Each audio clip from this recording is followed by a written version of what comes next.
الصحراء المغربية ملف نزاع مفتعل هو عنوان الكتاب الذي أصدره الكاتب الفرنسي شارل سان برو حول قضية الصحراء، والذي يعرض فيه الانعكاسات الجيوسياسية الكارثية جراء استمرار النزاع.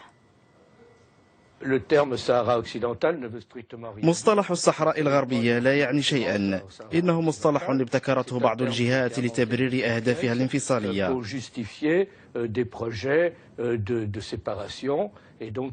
علينا إعادة تسمية الأشياء بمسمياتها. الصحراء مغربية، والنزاع ليس نزاع صحراء غربية، إنه نزاع يخص الصحراء المغربية، وكما قلنا في الكتاب فهذا النزاع مصطنع. خصوم المغرب، وأعني هنا الجزائر لنكون صريحين، فالبوليزاريو ليست سوى لعبة في يد الجزائر، وكذا حلفائها من المجموعات الإيديولوجية التي تحن للحرب الباردة، تسهر على تدبير سيناريوهات خيالية وتقول بأن الاستعمار لم ينتهي بعد.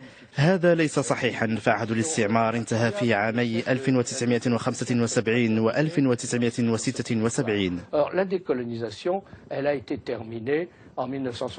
ليس هناك سبب يبرر وجود المينورسو، فتكلفتها جد مرتفعة، وهي لا تصلح لشيء سوى لخدمة البروباغندا الجزائرية التي تسعى لتمديد مهمة المينورسو وإعطائها نفسا جديدا.